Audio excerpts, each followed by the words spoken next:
What does it take to sell your business? In today's podcast, I speak to Paul Miller and Kellianne Fedio of Amazing Exits. We talk about goal setting, planning, mistakes, and best practices so you can get an amazing exit when you sell your Amazon business.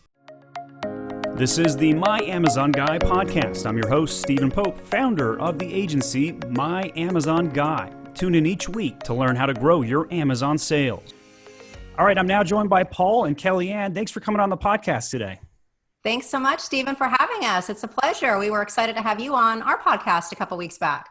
Yes. Great to be here. All right. Thank you too, Paul. Well, cool. Let's first tee you up with our audience and talk a little about your backgrounds. We're going to be talking about what it takes to make a good exit on a business. So we'll start with you first, Kellianne. What makes you an expert on this question? Well, first and foremost, I just had a successful exit. I sold my business back in February of 2020 is when it closed. And there was quite a journey leading up to that process. And, Paul has also been a student of exit planning. I'll let him talk about that. But Paul and I have come together and really want to get the word out to Amazon sellers that you're sitting on a really big asset, and you should really consider how valuable it is and be prepared to sell it when the time is right. And so your particular business ended up becoming a My Amazon Guy client during that transition. Right. That's right. I know. Crazy, huh? So yes, the gentleman who purchased my company, he's an entrepreneur, and he decided after probably, I think, trying to learn how to do everything himself that it takes to manage an Amazon brand, he decided, and he's a serial entrepreneur. I know he's got a lot of, irons in the fire. So he decided to hire the best and hire you to take over Amazon brand management. Well, I appreciate the endorsement there. We've definitely had fun working on your account. All right, cool. So don't divulge too much information. Yeah. Well, at the end of the day, it's all about the best practices, grow traffic, improve the conversion rates, rinse and repeat, right? Exactly. Okay. And for you, Paul, so you are currently building a business to plan your exit. So tell us a little about your background. That's right. So Kelly and I have been friends since 2015, selling and growing our businesses on Amazon together. And I was having a lot of success. And along the way, about 2018, I started thinking about exit planning. And Kelly was doing the same about that time. So we were sharing resources, podcasts, books, different experts that we found in the field. And together, we both were kind of struggling with a lack of resources available for really exit planning. She took her exit before I did. As a matter of fact, in my exit planning, I probably had an optimal time there in 2018, which would have been the best if I had been prepared. So after Kelly left, or has sold her business, we got together and started talking about it and said, wouldn't it be cool if we could put together a group of experts on exit planning and kind of use my company as a case study to come in and talk about best practices in exit planning. So she's kind of the expert, not kind of, is the expert. And I'm a work in progress. The apprentice. Actually, I haven't thought about it that way, but I'm kind of the apprentice here. And we're using this as a platform, our podcast, amazingexits.com, to interview and learn from the best people in the industry on planning my exit. And hopefully we'll be able to have a live case study and our audience can come through my journey all the way to the exit. All right. So this is an open mic question for either of you then. So you teed us up perfectly. What does it take to have an amazing exit? Boy, that's a loaded question. I'll start with that one. There are a lot of things, Stephen, but there's some fundamentals. So, first, just to put it into some context, the reason why exit planning, because anything with the word planning does not sound that exciting, does it? Right? But no, I thought Amazon was supposed to be passive income. Yeah. Yeah. You tell me when you find the person that's able to do it passively. And I'll give that person $1 million because they deserve it if they can make it passive. But we all know it's on the active side, definitely when we're doing these businesses. I mean, the ROI and the return on investment can absolutely be phenomenal on an e-commerce and Amazon-based business, but it does require a lot of active work. But really, the most money that you're ever going to put in your pocket comes the day that you sell your business. And so, like I said earlier, running these e-commerce businesses, we really have created these, monumental assets. And for most of us, it might be the valuable asset that we have. And also for most of us in our financial or our wealth, portfolio, if you want to call it, we know what our assets are worth, right? We know what our house is worth. If we own any rental properties, we know what those are worth. If we own any, mutual funds, if we have money in, qualified retirement plans, we know what those are worth. But not many Amazon entrepreneurs know what the heck their business is worth. And so we really is that because like a multiple problem, or just like the amount of work it takes to produce? Why is that? I think it's a lot of things. So first comes down to knowing your numbers and having clean bookkeeping. So having a really good e-commerce bookkeeper handle your books. Don't do it yourself. Even if you are a bookkeeper, it's not a good use of your time. You're better off spending that time, scaling your company, adding more products, increasing your profitability. But you've got to start with that foundation of having clean financials and records so that at all times, you know what your bottom line is. What your bottom line is your net profit. Some people call that seller's discretionary earnings. Some people call it EBITDA, which stands for earnings before interest, taxes, depreciation, and amortization, which is really what a mouthful. Yeah, it's just a fancy investment banking term for net profit plus any add backs, which are, uncommon, one-time, non-recurring expenses that a future, owner or buyer of your business would not have to incur. And so you want to have that bottom line as healthy as possible. And so many Amazon entrepreneurs and e-commerce entrepreneurs and business owners in general are so focused on the top line. Oh, I'm a 7-figure seller. I'm an 8-figure seller. I say it all the time too. I have it on my LinkedIn profile as a 7-figure seller because that's what gets the attention, right? But it's your bottom line that needs to be, up to snuff in order to sell your company. Maybe we should change this up and say, I have 7-figure net profits. Yeah, or 7-figure EBITDA. Yeah, if you've got 7-figure EBITDA, you're able to attract a lot of sophisticated buyers, private equity, strategics, so that's really where it's at, is your bottom line net profit. I got a feeling we'd be seeing a lot fewer people showing their numbers if we were always only talking about profit. That's probably true.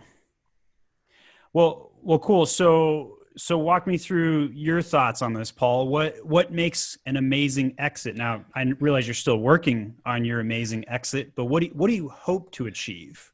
So what I hope to achieve is in the long term is what I call financial independence. And when Kellianne talks about knowing the value of your business, and something that we talk about on the podcast is reverse engineering your goal. So my goal being financial independence means, what do I need at the end of the day to walk away with net proceeds from the business after the business sells, after I pay all the bills, everything, including any loans that I have outstanding. And so I have to go through a process of my own to figure out what's it going to be based on my personal situation, finishing getting my kids through college, paying off my mortgage, whatever it might be, plus the lifestyle that I want to live for the rest of my life. That's what I call financial independence. Now, preparing for that doesn't mean that I have to execute that, right? I may decide to prepare my business for sale, and I may decide I love the cash flow and optimize the value of my business, which is also going to optimize the cash flow in my business at the same time. But for me, it's about finding what my end of the day net proceeds number is, and then figuring out how to reverse engineer my business to achieve that number.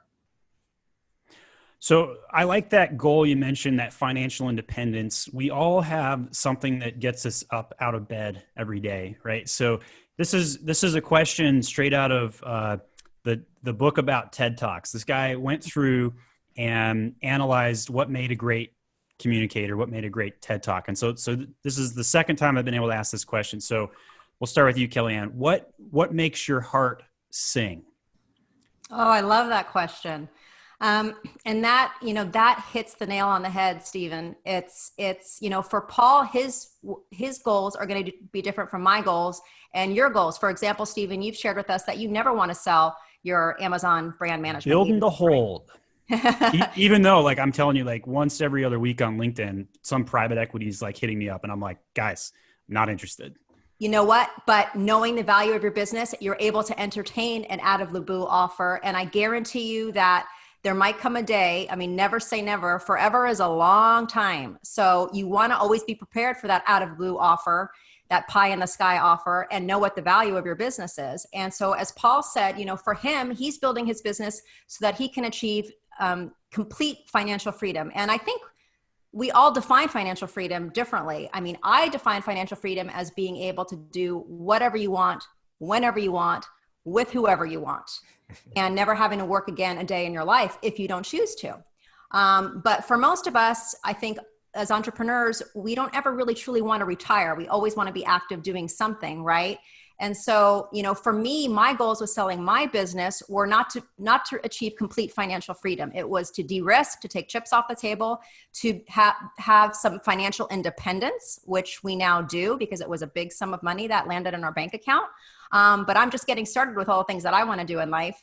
And so it's different for everybody. And that's one thing that we talk about on our podcast, and with our partner, Ryan Tansem, who has a course called Intentional Growth, is building your business with intention and building it with an end in mind, because that's just going to allow you to create a highly valuable and sellable business that you can sell at any time when you are ready or not at all.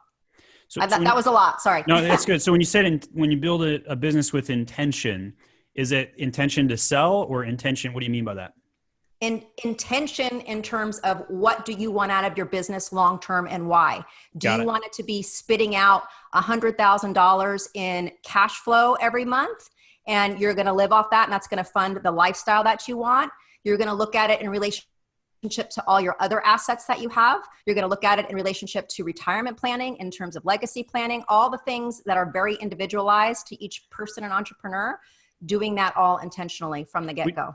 We had an Army chaplain living in Germany on our podcast 2 episodes ago, and the whole theme of that podcast was about perseverance. The reason why I bring it up here is because his end goal was to explode a nonprofit and help people, because he's an Army chaplain. That's what he wants to do and give back. So that intention makes perfect sense. All right, let's toss that question back to you, Paul. So what makes your heart sing? And is it financial independence, or is there something bigger that you're seeking? No, it really comes down to freedom of choice. And that's what I think the financial independence gives you, is the freedom of many, many choices. So that's kind of what really makes my heart sing. I want to be able to, if I decide that I want to take a year with my wife and sail around the world, let's do that. Or do I want to get into a coaching program, create a coaching program for veteran entrepreneurs, which is something that I'm interested in. So it's all about that. Financial independence isn't about retiring, and becoming a couch potato. It's, for me, it's going to give me the choices to do whatever I want, both personally and professionally. All right. So I like that. Well, before we start talking exit best practices, I want to ask one more kind of generic question, if you will. So we mentioned the term serial entrepreneur, and it's an interesting term. What do you think makes a serial entrepreneur? Well, for me, it's a bunch of screw ups. No, for me, I call serial entrepreneur someone who's just really driven to kind of be self-employed, start businesses. I have personally, after I got out of 11 years in the Marine Corps, I went to work for one company, and then after that started a video production company, which evolved into a streaming media company. I exited that, and I became a restaurant franchisee, built a 3-store franchise, exited that, started Amazon. And so now I'm on my 3rd time, which hopefully 3rd time's a charm. Those were all exits. I can't say they were amazing exits, though. I'm still in search of the amazing exit. Well, I once exited a business, but it felt more like just quitting a job, right? Like I basically turned the assets over to the partner and walked away with like 30 grand in cash, which was, okay, whatever. But we had built a $500,000 a year business, And it was surprising how much work we put into it for how little I walked away with, and he kept the assets. So I understand what you mean when you said, you don't know what an amazing exit looks like. For me at that time, it was just get rid of the headache. So everybody exits for a different reason. I like the financial independence aspect as well. Kellianne, anything to add on serial entrepreneurship? Yeah, Paul really said it very wisely when he said just a ton of mistakes. You're not an entrepreneur unless you've made a ton of mistakes and hopefully learn from them. And boy, I've made so many mistakes. I made mistakes during my exit as well, but I'm always that type of person that's, I'm very optimistic. And I'm always, I've just got an insatiable appetite for learning and knowledge. And like, for example, now I'm really passionate about real estate investing. So I've been, doing everything I can to become an expert in that. And not only by learning, but doing, implementing. And so it's learning, but then implementing and doing that just over and over again really makes you, what I would consider to be a serial entrepreneur. Well, very good. All right. So let's turn our focus over to best practices. So this is the meat and potatoes of the podcast today. What, you mentioned have your books in order is probably the most important thing you need to do to sell a business. I think that one is the easy, obvious answer, if not the hardest thing to do. And using a third-party expert outside of your business helps add some clarity to that question. So walk me through some of the general best practices for exiting a business. When's the best time to do it? Paul, you mentioned you missed your timing. Maybe we talk about that too. Let's dive into some of this. All right. So first question then, what are the general best practices to exit a business? There's a lot of them, but to keep it really kind of streamlined and basic, and we go over these in Ryan Tansom's intentional growth course, but the first one we've already talked about, knowing your drivers, knowing what you want from your business long-term and why. And then the second, and I'll kind of focus here for a little bit, are your financial targets. What amount of money, as Paul said, do you need to hit your bank account that's net proceeds after everything is said and done, after you pay off all your debt, after you pay lawyers' fees, after you pay brokers' fees or M&A advisor fees, after you pay accountant fees, what's going to go into your bank account? So taxes, yes. Knowing all of that. So that goes into knowing your financial targets. And just to take a step back for a second, Stephen, you had asked, when is the right time to start planning? Well, now and always. This doesn't need to be something that you should look at as, just another chore I have to do. Like, this should be an exciting thing. Like, I am going to know at all times what my business is worth, so I can entertain that out of the blue offer, or gosh forbid something were to happen, come along in life where I needed to sell my business. Because if you're not prepared and then you do need to sell your business for whatever reason, you're not going to get maximum value. In fact, you'll probably, get taken advantage of. So we really want to emphasize that this should be something fun that you should want to learn about. And it doesn't need to take a lot of time, listen to podcasts like Amazing Exits and all of that kind of stuff, and get in touch with us. And, we can be your guide along the way. But going back to financial targets, there's a lot of things that affect the value of the multiple that's going to be used to evaluate your business. And so we talked earlier about net profit being like the most important thing. Well, to that is applied a multiple.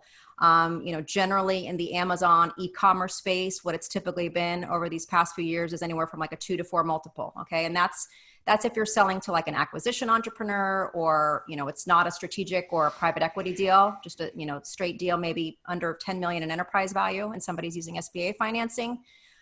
So with that multiple, there's many things that you need to focus on. And this is not an exhaustive list. I'm just going to name a few. So you want to have positive yearly sales trends. You want to be able to show growth and clear growth opportunities, because nobody wants to buy a business that's stagnant, declining, or doesn't have opportunities for growth. What do you mean? I shouldn't let my bestseller go out of stock and, say, screw it, I'll sell my business in 6 months? Yeah, that probably is not going to work, because the most important time period that a potential buyer, they're looking at historically your sales, from the time that you started the business, but really that past trailing 12 months is going to be really what they're looking at. And you have to keep your eye on that ball from the time that you list that business to the time that it closes. If things change during that time, it can totally kill a deal. So I'm gonna stop there because that was a lot of stuff, and let you ask some follow-up questions. Yeah, I mean, I kind of made fun of the perseverance question because, 2020 has been a hard year for everybody, right? Sure has. And so a lot of people, they're thinking to themselves, maybe I should just give up. And my cheerleading answer to that question is no, be consistent. It is in your best interest to always be consistent. Maybe you can't give 100% of your effort today, but it would be far better to give 30% of your effort every single day instead of going 0% for a 2-week span and everything blows up. So, that's my thought on that question. But, I like the fact you mentioned you got to have consistent growth, right? Like, I think there's some really importance to that because that consistency is attractive because stability makes it easier, right? So like much harder to run a seasonality business where every Christmas you're doing 1 or 2 million in December, but in June you do $5,000, right? Like what kind of person wants to buy that business?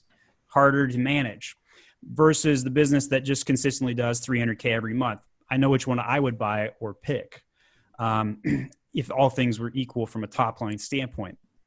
Or maybe I like to go fly out on, the Cayman Islands and hang out there for 6 months of the year. And then during, Q3 and Q4, I just run a business. I don't know, whatever your preference might be. All right. So there are a lot of good best practices to think about inside of what you mentioned. What about diversification? We haven't touched on that one yet. Is that an important best practice? I think so. I think diversification not only of product mix, but also of sales channels, but not at the sake of what we like to say is sacrificing the golden goose. So if your skill set is Amazon and you don't have the skill set to go to retail or to drive traffic to your Shopify site or to work with influencers, or you don't have a team that can do that, this again is all about being intentional. Don't just go off willy-nilly and do that at the sake of letting your Amazon sales slip. So the more diversified that you can be will definitely increase or have the ability to increase your multiple for sure. Yeah, I'll talk about that a little bit also. When it comes to, and you ask yourself, why is it important to diversify? And to the buyer, it's all about risk, right? So they're trying to mitigate their risk. And if they know that 90% of your sales are on Amazon, that's a lot of risk. We all know that people can get suspended and things can happen on Amazon. So that's the reason that a lot of people want to diversify. Now, I will tell you that I went crazy on diversification in one of my biggest years. And I spent a lot of time and energy growing other sales channels, Amazon EU, Shopify, ton of Facebook advertising, Walmart.com. I really did take my eye off the ball, my golden goose. Amazon was kind of going autopilot. I shouldn't say I took my eye off the ball, but I didn't give it the attention that it needed while I was growing all these other channels, just going after top line growth. And that's definitely a mistake because at the end of the year, and the end of this tremendous year I had with incredible top line sales, guess what? I didn't have any profitability. It's because I spent all this time and energy and advertising dollars trying to build value in my company by diversifying sales channels. I think diversity is another, I'll add my 2 cents to that. Adding additional channels outside of Amazon, countries, whatever it might be, I think are good. Also focal points as well. So back to that growth consistency question. Another thought that occurred to me is that another thing that you might want to have potentially, you guys tell me, is maybe a growth plan to hand off to that buyer. Is that something you guys could speak to? Absolutely. That is super, super important. A potential buyer is going to want to see those growth opportunities, plenty of meat on the bone, and the clearer that you can lay that out, that trajectory for them, the more, value that they're going to put into that. So absolutely. What should that look like? Like, should I have a list of 10 products I thought about launching, and here's how I launched the previous 40, and a full SOP plan, or what would you recommend to do? I would say the more detailed, the better. And, when you're working with a really good business broker or investment banking firm to sell your business, they'll help you put this together as part of your marketing package, or they should be. And so the M&A advisor that I use to help me sell my business, they put together a very comprehensive, what they called an offering memorandum, but basically just a really exquisite marketing package with all of these selling points. And of course that came with input from me, but yeah, the more detailed you can be, the better. Well, detail definitely is in I guess the devil's in the details is what I was trying to say. I don't know why I was going there. But detail's good. Let's go with that. All right. So let's talk timing. You'd mentioned always be thinking of an exit and just to be ready just in case. But Paul, you had mentioned that you missed your timing. Let's go into that storyline. Why did you feel like you missed your exit timing, and what are you going to do about it? Well, I'll tell you. So I had tremendous growth in say 4 years in a row, 40% year over year.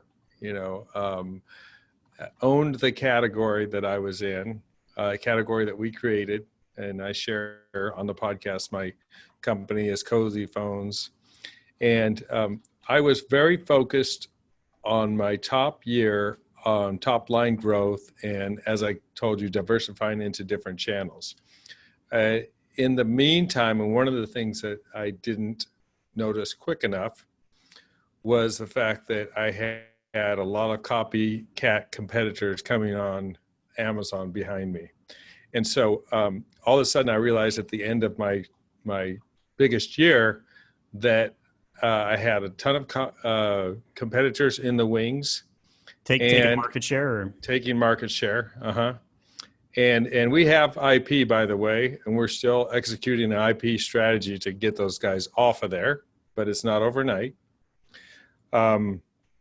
And I say that because I don't want any of the listeners to get into my category. So if you're thinking about it, forget about it. It's interesting. I actually am very public with what I sell on Amazon as well. And I sell funny wine glasses. I've got the #1 funny wine glass on Amazon. But good luck if you want to deal with breakage and how to ship glasses. So right. Each category has its own competitive advantage.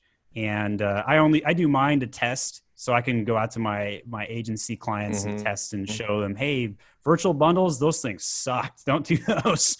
Yeah. But right. hey, this NARF thing, not a Pinky in the Brain reference, but remote fulfillment up in Canada, hey, go do that. That's a good thing.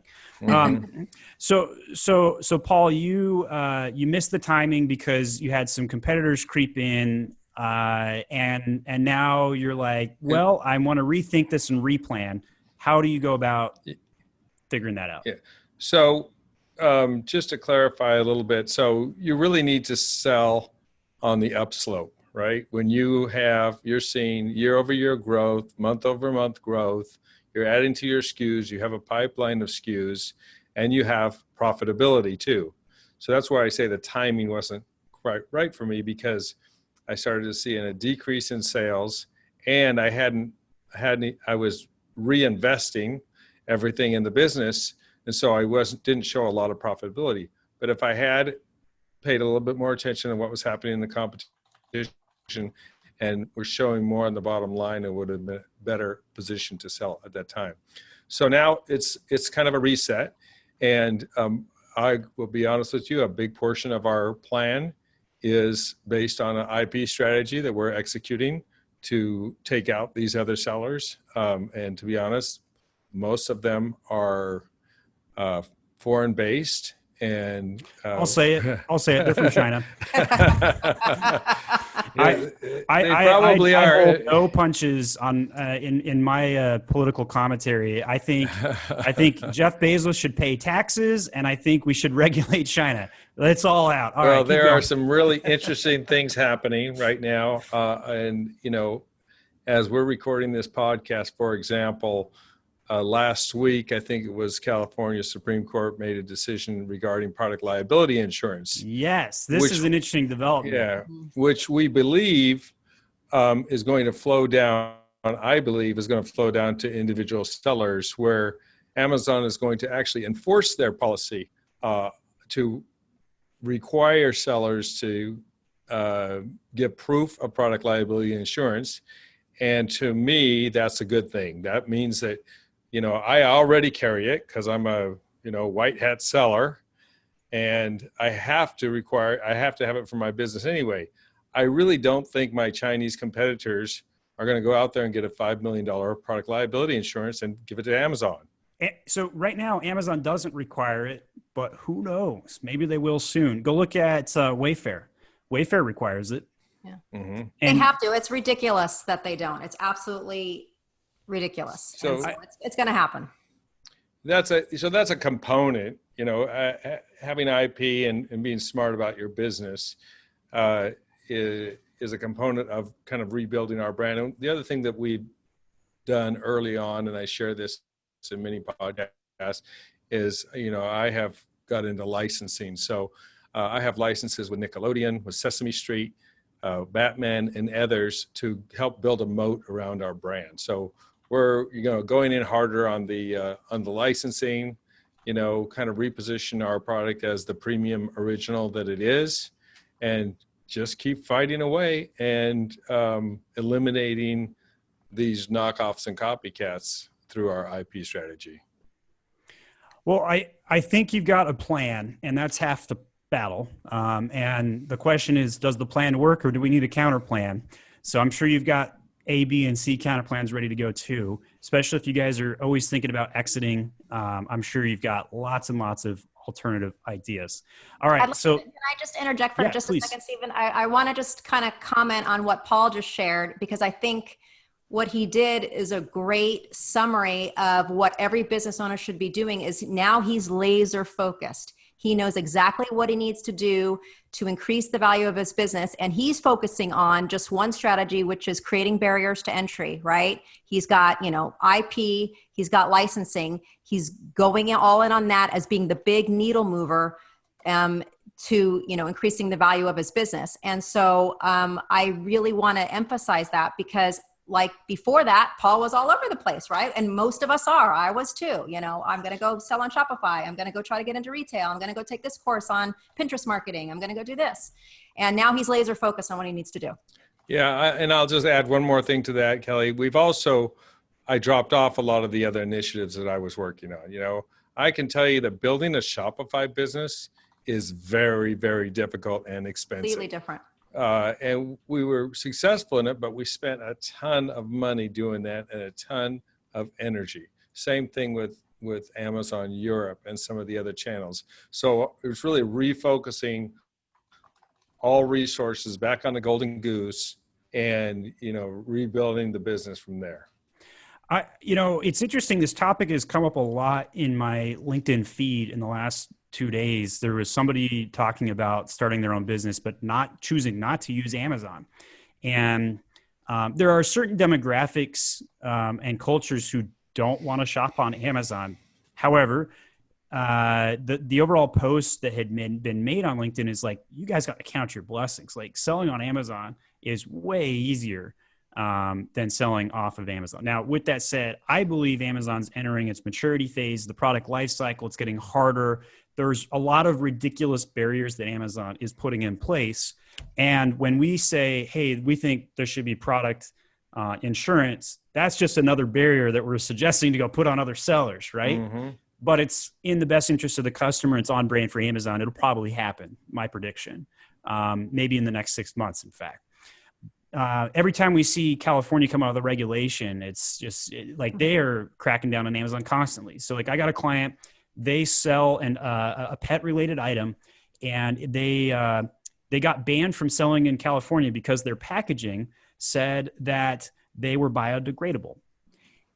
California has a state law that you cannot sell items that say they're biodegradable, because in reality, biodegradable means more biodegradable than like a typical plastic, and they are tired of litter. right? So those kinds of laws and barriers to entry seem to be popping up more and more. But nonetheless, I think we actually have an alignment on the product insurance angle. As a citizen of the People's Republic of California, I feel very sorry for all business owners. It's, I love where I live in California, Southern California by the beach, but man, do we have to deal with a lot of bull. Regulation is the PC term, we'll say. Yeah. All right. So interesting topics we've hit here. I actually don't have a good follow-up question. Where do you guys want to go from here? Well, we could talk more about some of the other ways to increase multiple, because I just hit on a few. And I wanted to highlight something that Paul mentioned earlier that I don't think I quite highlighted. I've talked a lot about you've got to show growth, but there's no perfect time to sell your business. But with this planning and with this proactive mindset, you could be prepared so that you can sell it when you're on a high note, and you have to sell it when you're on a high note. When I say you have to, that's when you're going to get maximum value for it. If you want to go just, have a fire sale for your brand and make pennies on the dollar, sure, you can go do that. But for most of us, this is our biggest asset, and we want to maximize how much money we can get out of it. Kelly, I want to suggest, sorry, I'm cutting you off a little bit here. No, it's okay. But you were about to talk about valuations, but let's also talk about the types of buyers that are out there. Absolutely. Because yes. multiple applies to only certain type of buyers, right? Yes. So walk us through, what are the types of buyers? Yeah. So, and this is another, thing that you can get educated on in the intentional growth course that we offer that was created by Ryan Sansom, and knowing your exit options. And so, for an Amazon or e-commerce entrepreneur, there's going to be, a few core types of buyers that are going to buy your business. Number one is going to be an acquisition entrepreneur. So that is somebody that's usually using SBA financing. Usually it's, a deal that has an enterprise value of 10 million and below. And the buyer is either, an entrepreneur or a corporate refugee who's looking to, basically get out of corporate America. And maybe they have some funds saved up and they're using SBA financing to purchase the deal. And then we've got these, the next option are these, we call them aggregators. I'm not sure what they call themselves, but there are these FBA aggregators. So Thrasio is a big one out there. We had somebody on our podcast from Big Commerce. So these are companies that are going out and acquiring Amazon FBA businesses, and they are not only acquiring them, but they're fully operating them. And I think like Thrasio was just valued at like $1 billion.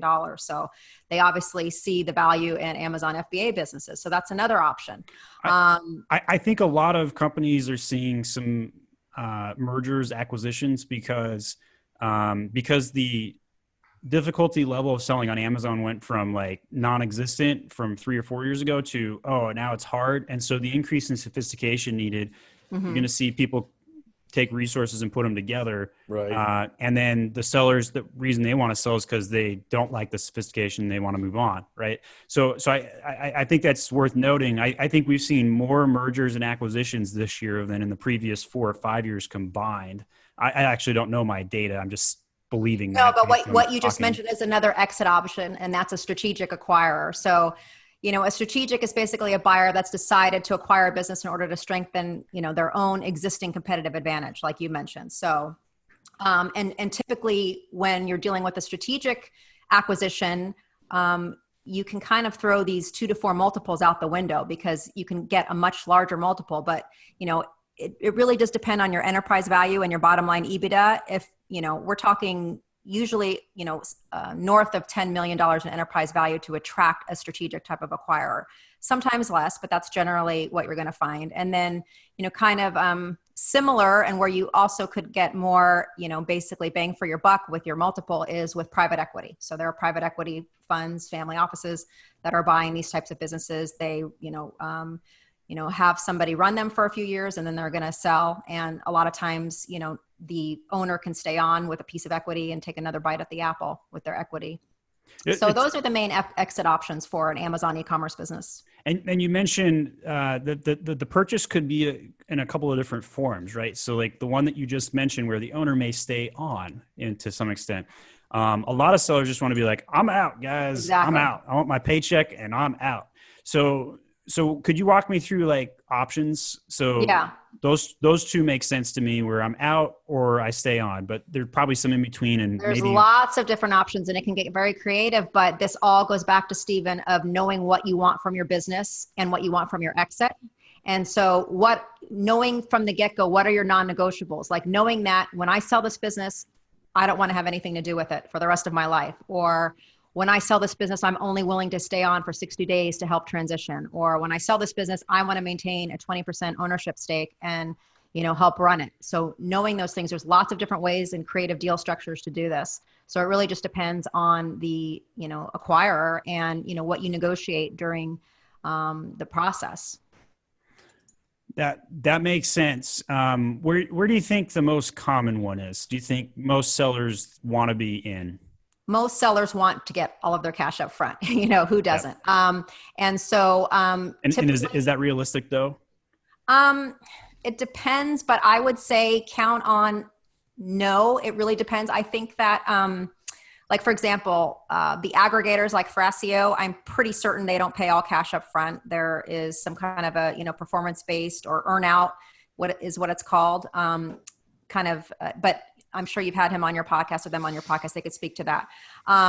Private equity and strategics, that could very well require a lot of different types of, negotiating points in the deal as to what kind of cash you're going to receive up front and what is going to be, incentive-based or performance-based later on in an earn-out. So you want as much cash as possible up front. If you're selling to an acquisition entrepreneur, for example, who's using SBA financing, usually, and I'm pretty sure this is still a requirement, but the SBA is going to require that the seller basically do some financing. So usually about 10% of the purchase price, the seller's going to have to carry as a promissory note. That's what I had to do when I sold my business. So basically what that means is 10% of the purchase price, I won't get paid back for some time. But I got most of the cash that I wanted up front. So that kind of, that promissory note's kind of like the gravy for me. And that's, I knew that going into the deal. That makes sense. Okay, cool. So we're getting towards the end of our podcast today. What are the most what's like the number one most important thing people should think of, take away from the podcast today? We'll start with you, Paul. What do you think? Well, I think for us, and it's a theme of our podcasts and our efforts, is to plan whether you plan to exit or not, whether you intend to exit or not. If you build your business like you're going to sell it, and there's actually a great book out there called Built to Sell by John Warlow, you'll run a great business anyway. So it's about planning so that you can run a great business. And if you decide to sell, great. And if something in life happens, and you're no longer able to run your business, at least you're in a position to, take full advantage of that exit. And Kellianne, what do you think? Well, I'm going to go back to this intentional principle and being intentional with your time and your money and your energy and your resources. And, really trying to hone in on which strategies you need to implement to grow the value of your business, your Amazon business, so that it's, achieving maximum profitability and it's attractive as possible to a potential buyer. Because by doing that, as Paul said, that's going to make it a just cash flowing business. Well, very good, guys. I appreciate you guys coming on the My Amazon Guy podcast today. If somebody wants to get in touch with you guys, they can go to amazingexits.com. Yes. Right now we are just getting ready to launch our website and our podcast on September 9th, but they can go to amazingexits.com and they can sign up to be notified of when we go live. Well, wonderful. We'll look forward to seeing you guys develop this out. And I'm excited to see our podcast where I come on to yours also get released in due time. And it's always fun to have a podcast swap because you get to see the experts grill each other one way and then the other. It's always fun to do that. So hopefully those that watched today's podcast or listened in will follow suit and join us over on the Amazing Exits to talk about Amazon best practices. Thank you so much, Stephen, for having us. Thank you. Thank you too, Paul. Thank you, Kellianne. All right, so that's the My Amazon Guy podcast today. Don't forget to hit that subscribe button. This was the My Amazon Guy podcast with Stephen Pope. Each episode helps you grow your sales on Amazon through ideas on traffic and conversion rate improvements. Hit that subscribe button right now to tune in each week. And if you need more help, go to myamazonguy.com.